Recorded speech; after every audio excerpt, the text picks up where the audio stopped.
को स्वावलंबी करने 10 ରୁ 15 जन दृष्टि बाधित व्यक्ति गोटे स्थान रे घर भड़ा नहीं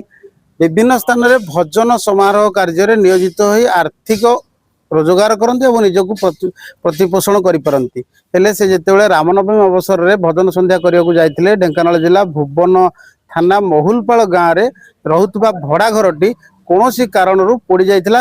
पोड़ा फल गोटे बाइक एवं किछि सामग्री जहाँकि बाद्य सामग्री पोड़ी नष्ट हो जाए जार आनुमानिक मूल्य 3 लाख टंका हम बोली अभियोग कर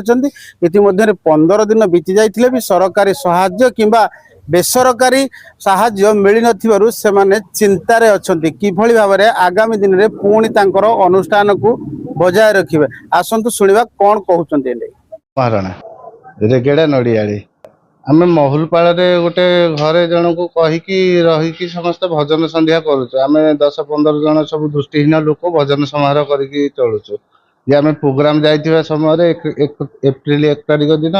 घरे निया लगी सब जिनस पोड़ी पड़ी जाइए सी दादा आम घरे नथिलु केमती जानिबु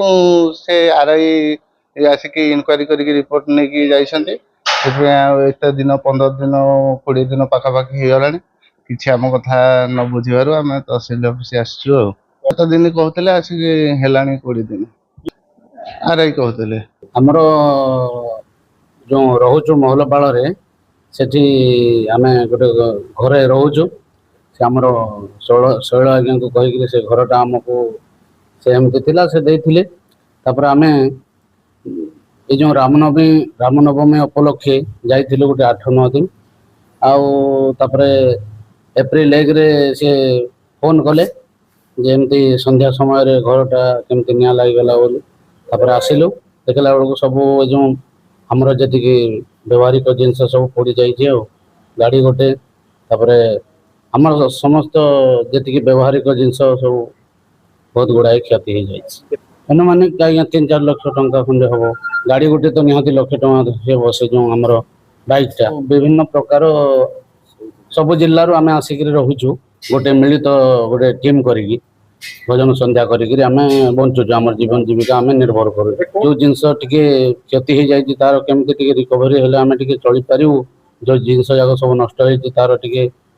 मिले आम टे खुशी हो मधुस्मिता साहू कौन केमती काम तम कर प्रोग्राम करी तहसिल कौन पे सर आमर सब जिनस जाक पोड़ी गला आम नथिलु प्रोग्राम को गुहारी करबो आमर जो जिनस नष्ट होई एटा टिके पूर्ण करबो शैल साहू महलपाल तहसिल कौन हाँ तहसिल भुवन महलपाल घर घर खाली थिला भजन संध्या होउथिले आसिक रोते लाइन मुआ देकी रोते सब आड़े बुली भजन संध्या करती आसिक वर्षे है रही से पलैते 8 दिन है संज 4:30 बेलू नागिला निया घर भर धूआं है समझे आसिक मत पचारे तुम घर भर धूआं हो हाट को जाती हाट आस देखला motorcycle inverter washing machine motor 4 lakh टंका सब पोड़ी जाइए मुझे फोन कली सी आसिक 9:30 आसिले दमकल जाता आरआई जाते सब निकिन के आनिक रिपोर्ट आरआई कहले तहसिल की दे देछि